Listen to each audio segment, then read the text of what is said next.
this is something I'm pretty sure you have heard. I don't like that it's something, but not all, but we were all told to believe and to put trust into those who are hired to protect us, the police force. They have the strength, agility, force, and willingness to help those that need their help. But what do you do if a police officer is one of them that is not there to help you and are there to only help themselves?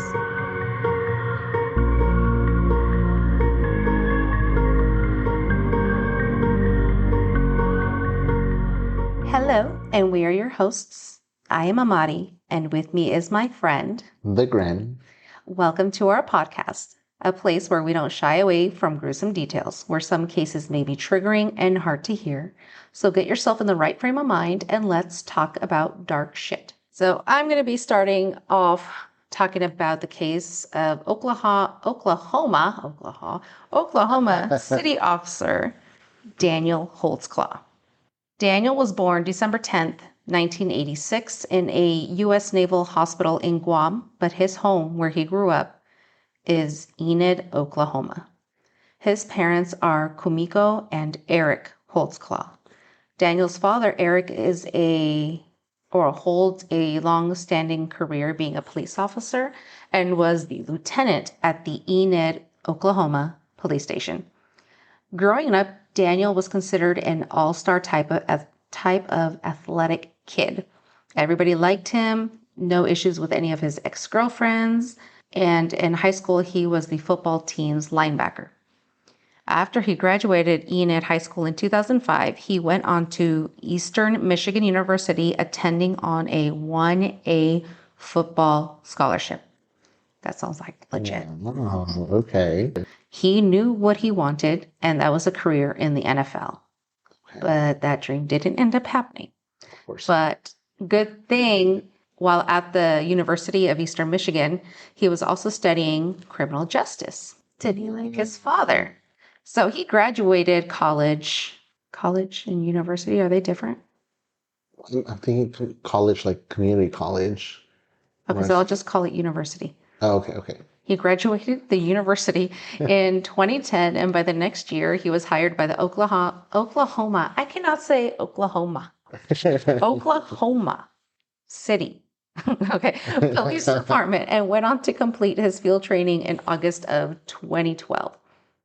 During his short career as a police officer, he had self-reported himself about 19 times for use of force incidents. I had to look that up because I didn't know exactly what that meant.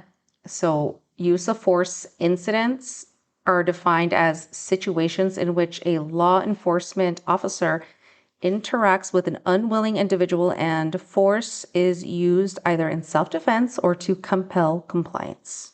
So he self-reported himself that happened.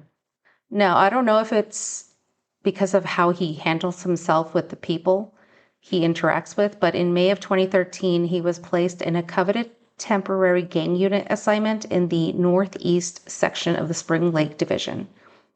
A few days, what? I was like, that sounds intense. Oh, it does, right? Yeah. And apparently this northeast section of Spring Lake is like, it's bad.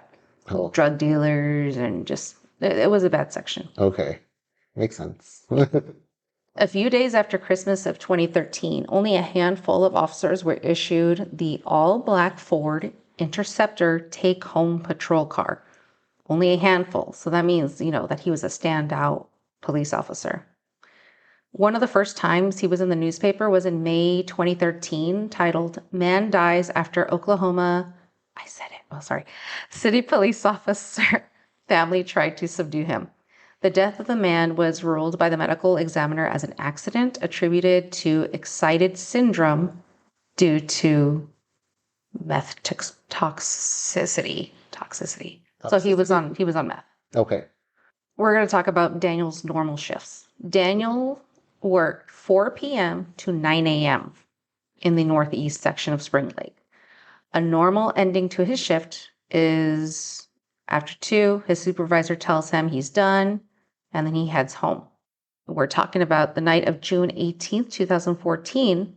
While he was heading home, he turns off his camera because all police cars have cameras in front. He turns off his camera, which I guess you're not supposed to do that, but that's what he always does. While he's heading home, he sees a red Pontiac Grand Am. He saw it swerve and drifting a bit within the lane, a block from 50th and Lincoln. Now, this person, because he couldn't see in the car, could have just been a nervous person because they saw a police officer, or they were out drinking and being reckless. And even though he was tired and done with his shift, you just never know. Yeah. You know? So he flashes his lights and they pull over. This is 57-year-old Janie Liggins. She opens her door because her window doesn't roll down, and she lets him know. He saw that she had a red Solo cup in her cup holder and asked if she had been drinking. She responds with no. He asks if she is intoxicated, and she responds with no, I don't drink. He then asks her if there's any alcohol in that cup, and she says that it's just Kool-Aid and he could take a sip if he would like. He proceeds to ask her to come out of the car, put her hands on top of his car, legs spread, and began to search, like a normal search. He checked her pockets for illegal drugs because he says that when he opened up her car, he saw a pill bottle on the passenger seat, and it was prescribed to her. Okay. But he still had to ask. He asked her if she had anything in her bra. This isn't something out of the ordinary. She says no and asked him if he would like her to raise her shirt, and he said yes. When she did that, he used a flashlight because it's dark. Real quick, done. He has her sit in his police car while he went to check her side of the car for a quick minute. Comes back and asked her if she had anything in her pants. She says no. He's done with the check.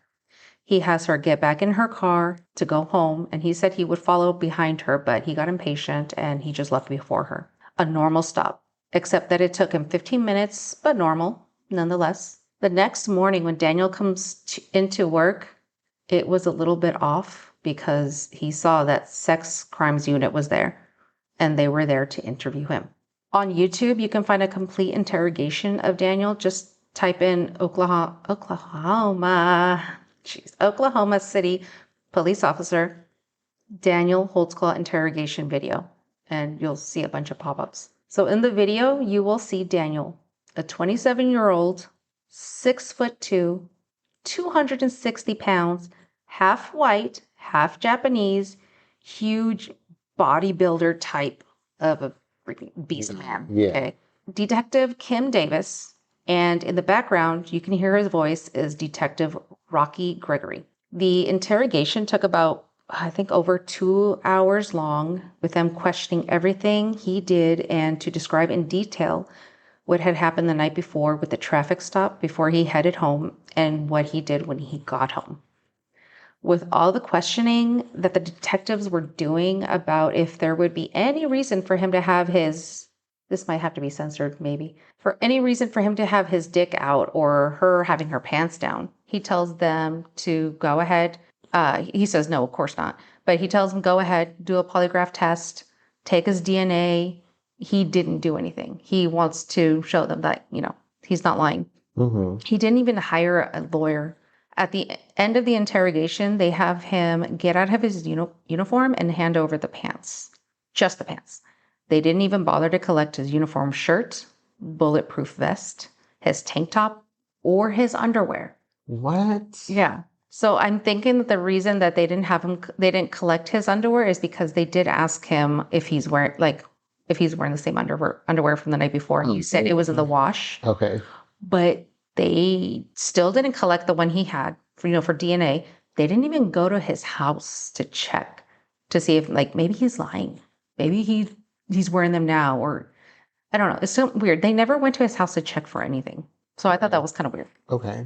So I want to talk about his underwear. Okay, let's do it. His underwear that he wears are athletic compression shorts that are tight fitting and have no fly, no opening. So his bulletproof vest has a flap that hangs below his groin, and then his uniform shirt, the shirt is held in place below his groin, connecting the bottom of his shirt to the top of his socks. The purpose is to specifically keep his uniform shirt tucked tightly into his pants. Okay, remember that. Now, what Daniel doesn't know is that Detective Kim Davis has been awake since about 4 or 5 in the morning because she received a call in the middle of the night about a victim at the Southwest Medical Center who had a run-in with a police officer and needed to be interviewed. This person is Janie Liggins. They had her take a SANE test. I had to look that up. It stands for Sexual Assault Nurse Examiner, a rape kit. Okay. They didn't find any DNA or pre-ejaculate in her, I guess. So what I just told you is a basic summary of the 2-hour-long complete video. Now we get to listen to me talk what Liggins tells Detective Davis in the hospital. Also, for some reason, this was not recorded because Detective Kim Davis says it just didn't dawn on her to record it. So this is just by her, word of mouth. Okay. Okay, so remember the part where Daniel asked Janie Liggins to raise her shirt? Yes.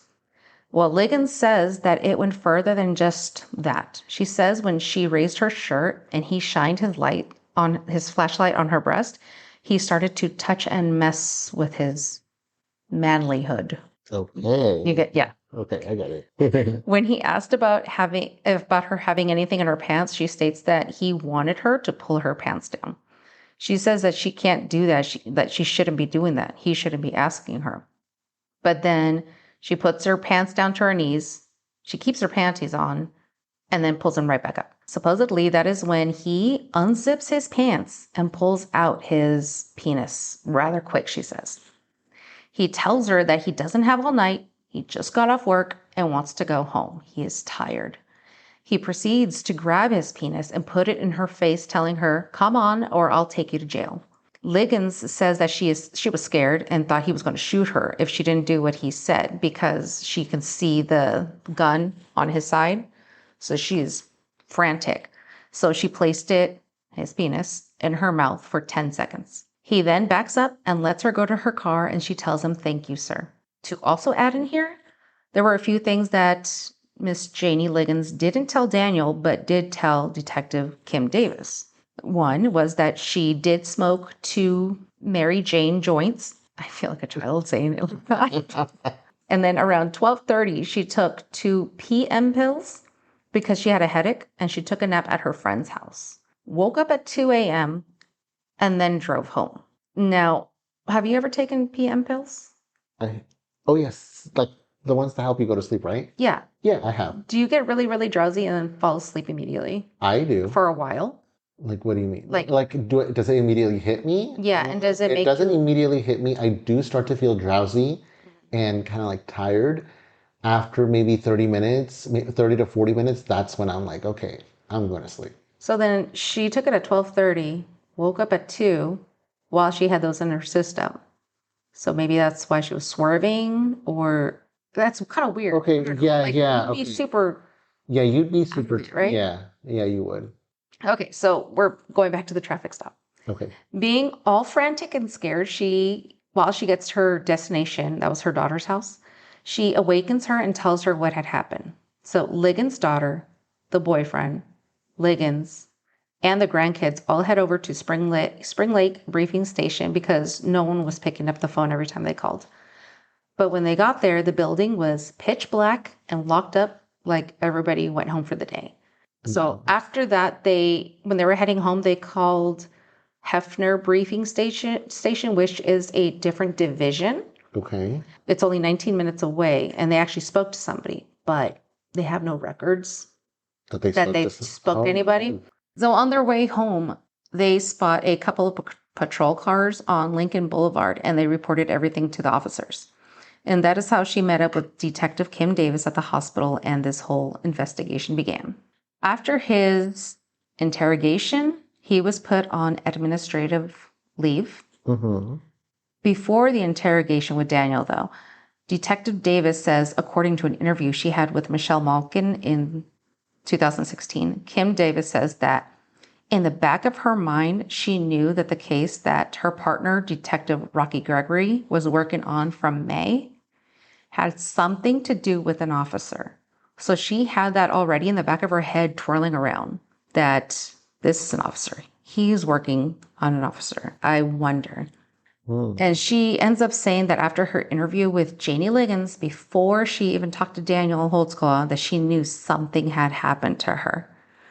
And her reason is because she was hysterical and bawling at times, and that she had no motive to lie about him.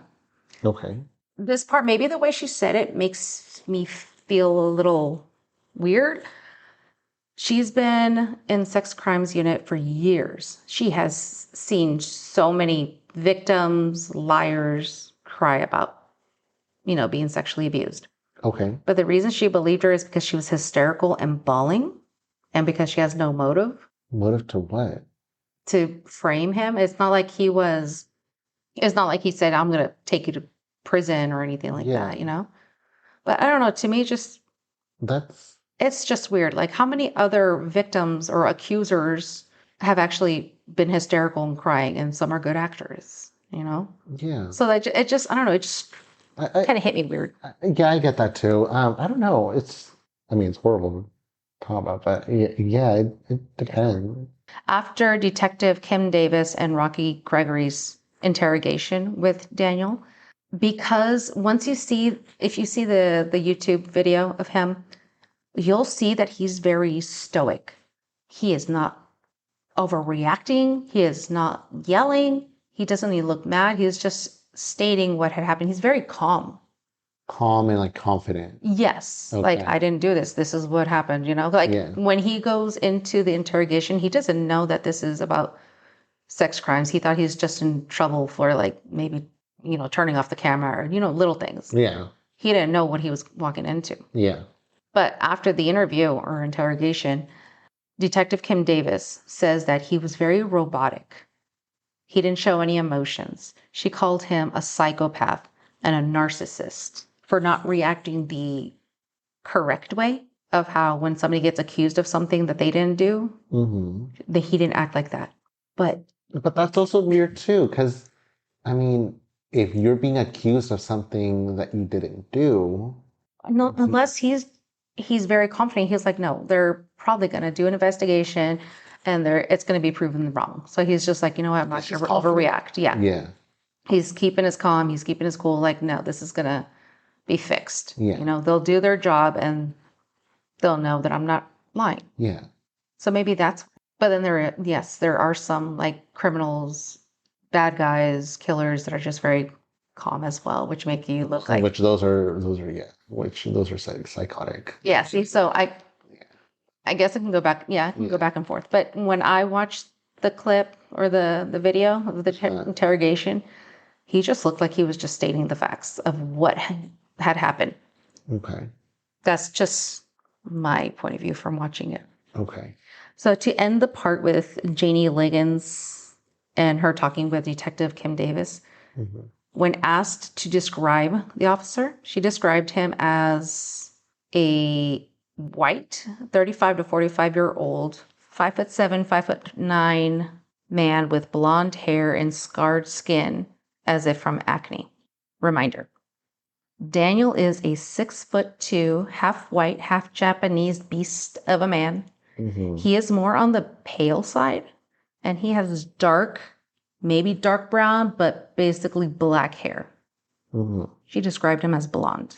So not soon after, though, that day of the interrogation, the results from Daniel's pants come back, and the only thing they were able to pull from the inside fly of his pants was a DNA mixture from at least 3 individuals, 2 women and 1 man.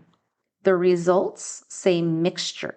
It doesn't say that it was vaginal, because vaginal secretions are complex mixtures of cells and secretions.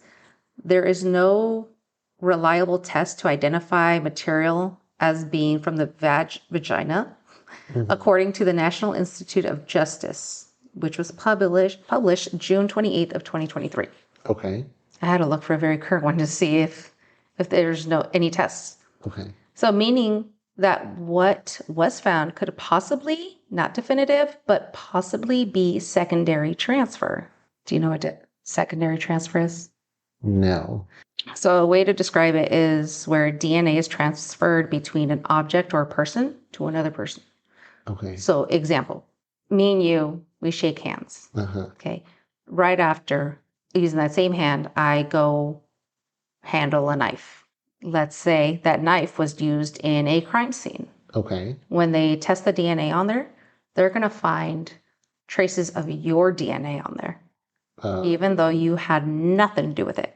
Secondary transfer. Okay.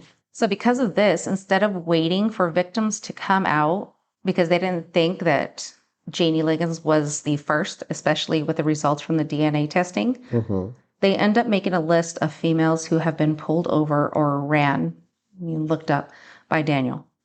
They made this list by investigating and analyzing police department records, warrant check logs, computer reports, dispatch records, and vehicle locator software on his patrol car. This list involved at-risk African-American women, most with criminal backgrounds. I say most. What strikes me a bit odd is that instead of waiting for victims to come forward, they went looking for the victims. And while they went looking for these victims and find them, sometimes they wouldn't even record the first time they have spoken with them. It's either they're forgetful, shoddy, they're just don't care. I don't know. So I'm going to talk to you about a few of the victims or the accusers. Okay. Okay, we have Sherry Ellis. She spoke with Detective Kim Davis. So Davis calls her and immediately introduced herself as working for the sex crimes unit. This is recorded. Sherry is confused as to why they're looking for her, but I think it clicked in her mind, sex crimes unit. So she proceeds to tell her, Kim Davis, her interaction with an officer. She says that the officer pulled her over while she was walking and forced her to perform oral sex. He then took her a couple blocks away at a public park and raped her. He then tells her to have a good night. She describes the attacker as a short, black male officer about 5'9" and drove a different model of a patrol car than he did. She's talking like the older ones. Okay. And she says 5'9" because she is 5'11", and she says that he was shorter than her. Oh, okay. Okay. Next, we have Tabitha Barnes. She says that she had 3 different encounters with Officer Holtzclaw, one in February and twice in March. Once, she said that he had her expose herself and he touched each breast. Another time, she said it was about 9:30 and she was driving home with her 11-year-old and 7-year-old. She sees a police officer outside her place and an unknown male lying on the floor. She originally thought that he was there for that guy, but no. It was Holtzclaw, and he came to ask her if she had been selling any drugs after he ran her and saw that she had city tickets. He asks if she's been selling drugs. She denies. He then asks her to lift her shirt. Per her statement, she says that before she got to the house that he had already been inside her house searching for drugs and saw that there was a man sleeping in her room. But then when she's there, he asks her if he can come to search for drugs. Tabitha, being all nervous, calls her mother, who lives in Texas. He then takes the phone away and tells her mother, all rudely, that she has tickets that are unpaid. She ends by saying that he was basically stalking her by driving by her place every single day. She states that after the encounter with him, she was so scared of him that she had her sister pick her up and her kids and go to Texas for a bit.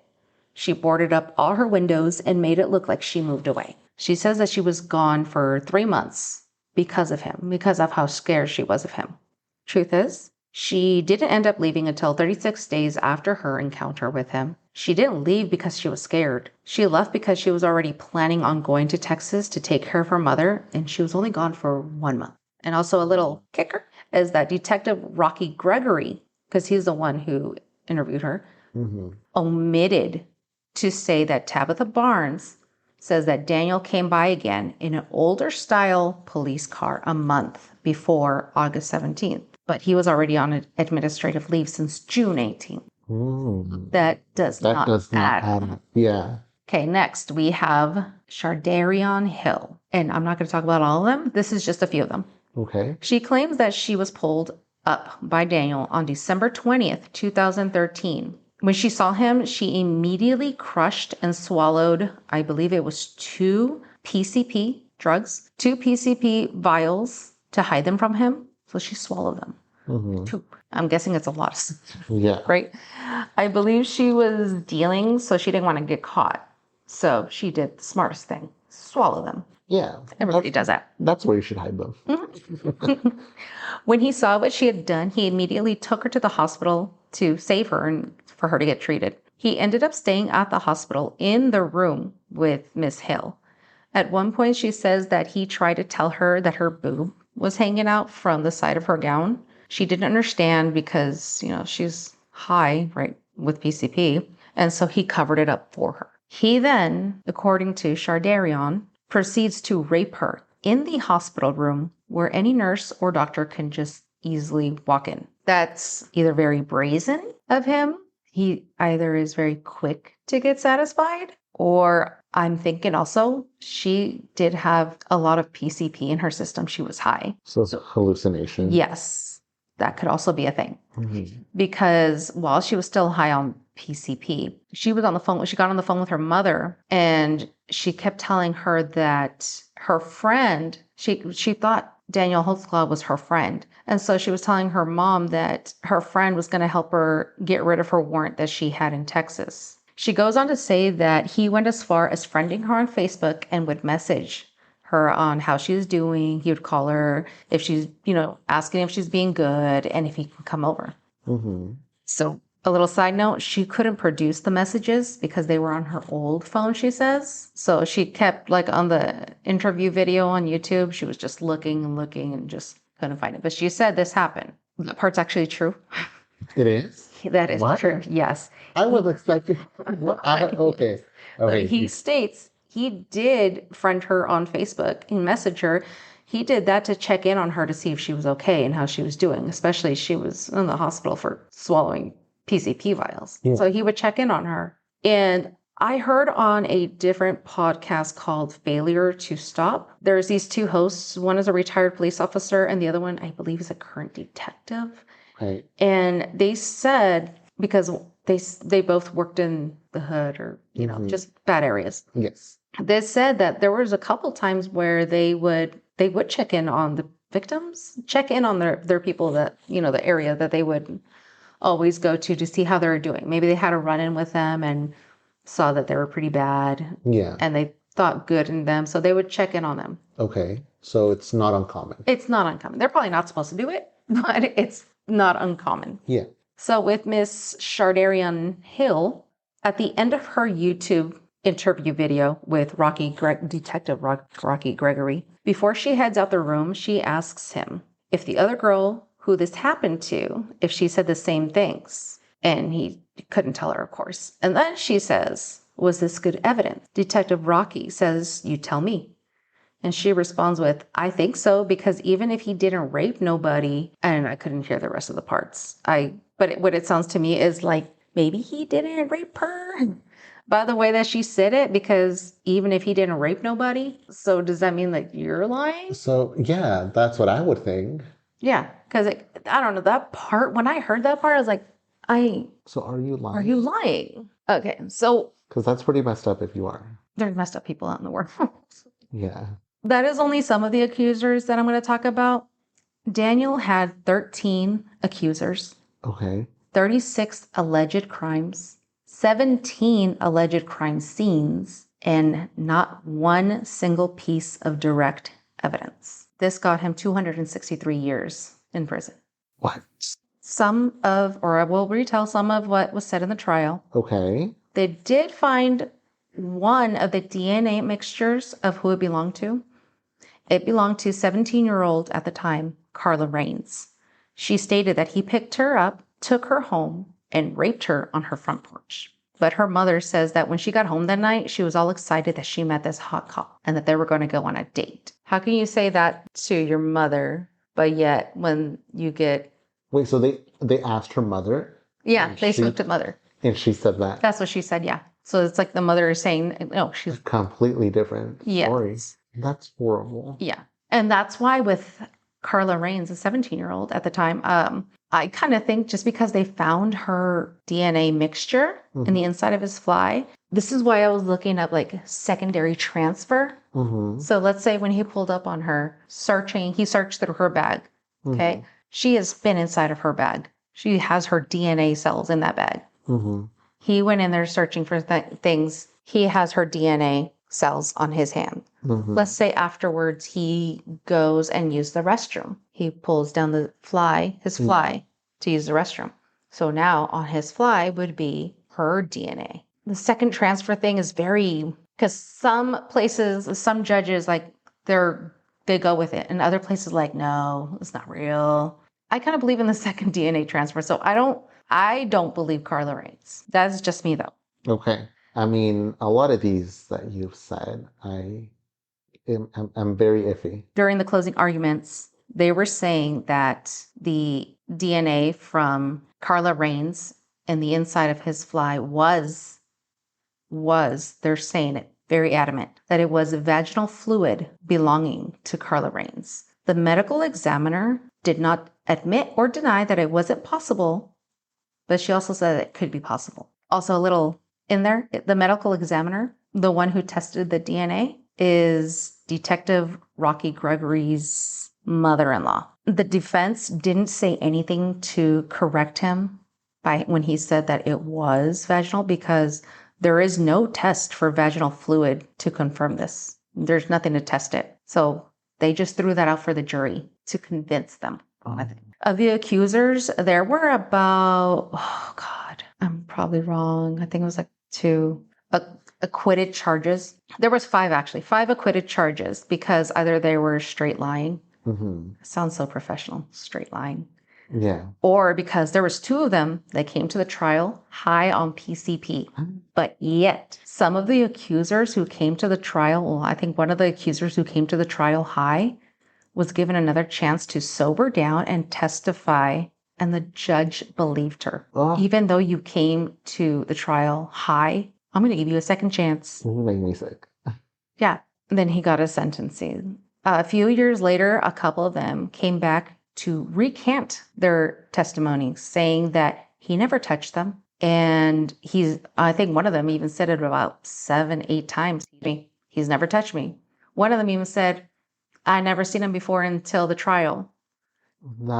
They said this years later. That's disgusting. It's That's so gross. And when they would ask the women, so when you said back then, when the trial was happening, you said that you have seen him and that he touched you.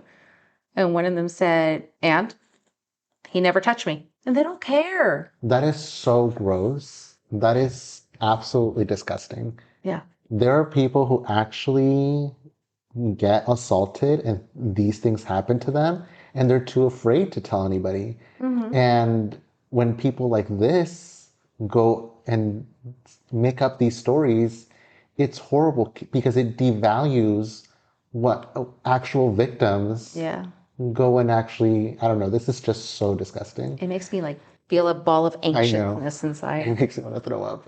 There was one lady who came in to say that, she was also attacked or, raped or whatever. But then at the end, she ends up saying, well, I felt bad because Janie Liggins was, after she was interviewed with Detective Kim Davis, she went on to the news of their little town to tell what happened. Mm-hmm. So she was out there on TV. And so one of them actually came to say that he did the same thing to her. But at the very end, she says, okay, it never happened. I just felt so bad for the lady and I just wanted her to get justice. That's the only reason she said that he raped her. That is... Because I felt bad for her. I just wanted her to get help. Gross. Again, it devalues what actual victims go through. Like actual people who go through this. Yes. And it's just... That's so disgusting. I think it was last year or 2021. A lot of the accusers ended up receiving a payout from the state of Oklahoma. Even the ones who lied. Even... So to this day, his family are trying to help him get out. His parents... He's still in there? He's still in there, yes. Oh. He's still in there. He's still in serving. His parents have gone into debt by trying to pay for his lawyers, trying to get him out. His his sister Jennifer, she wholeheartedly believes that her brother did not do this, especially how it comes out years later that two of the accusers were lying. So she was like, and hi, yeah. So she's saying that he didn't do it and they want a retrial. Yes, and they should get a retrial. He got denied that. I think it was, I want to say the beginning of this year, either February 2022 or 23. He was denied it. Daniel, to this day, still says he is innocent and he is waiting for his retrial. And he also says that he wants his retrial because the judge who sentenced him he was sleeping with one of the, what is it called? One of the prosecutions? One of the prosecutors? Prosecutors, yes. So it's Judge Tim Henderson. He resigned from the bench due to sexual relationship with a prosecutor. Now that an accuser has recanted, my unfair trial judge resigned after sexual assault allegations from female attorneys. So now the judge has... So he's dirty. That's just... He's dirty. Definitely dirty. And Daniel did say to the media to dig deeper into the case in light of the judge's scandal and continued suppression of vital evidence. And to his supporters, thank you from the bottom of his heart for keeping his case alive. But it's just, I don't know. That whole thing I didn't like it. What I don't like is that Detective Kim Davis, before she interviewed him or had her interrogation with Daniel, she already went in there. But it seems like to me, she already went in there not believing anything he says and thinking that he is just a serial rapist. That's what I think, that she went in there thinking that because right after she interviewed Janie Liggins, that same day, they went to interrogate him. They didn't do like an investigation first to see like, oh, maybe... let's just see. Let's just check this out. I don't know. To me, it was just kind of weird that they immediately went to interrogate him and put him, I don't know. I don't know how to say it. Like they didn't investigate first to see if maybe he is right or he is, they're lying. Yeah. She's lying. Yeah. I don't know. I've read some places that say that, I think Daniel Holtzclaw even said it, that they were looking for a scapegoat because around that time was, oh my goodness, what was it? It was the whole BLM with somebody around that area. Who was it? It was during that time where there was big riots over it. I can't remember, but it was around that time. So he thinks that they were using him as a scapegoat. So there wouldn't be a riot over there. So that's what he kind of thinks that what's happening to him. Well, he definitely deserves a retrial, a fair one. That is so gross, everything that I've heard. I know. I didn't hear about this back when it happened. I didn't know about this either. Yeah, I didn't hear about it. The only thing I saw was officer 263 years. And I was like, wait, what did he do? And then reading. Looking into it. Yes, it's just like this poor guy. At first I was thinking like this guy's going to be dirty. Like this is going to be a dirty police officer. Yes. But then looking into it more, I'm like, I feel horrible. I don't know if you guys can already tell of where I'm leaning, but. Yeah. Well, again, if it actually happened, then I'm sorry. But if it's false, again, you're like devaluing something that actually happens to people. And it's just absolutely horrible and disgusting. It makes me sick. It makes me angry too. It makes me, I don't know. I think this is why I feel this anxiousness inside, because I'm like angry and sad for him and his family. Yeah. His sister still goes out there and does interviews for him. Yeah. And says, like, he didn't do this. Yeah. They're liars. Yeah. But I just hope that he gets a retrial soon. A fair retrial. Yes. So this was my case telling of Daniel Holtzclaw and his 263 years of alleged crimes. Remember. Thank you for using alleged is all I'm going to say. You're welcome. Because that is disgusting. It's gross. Be well. Be safe. And see you next time. Bye.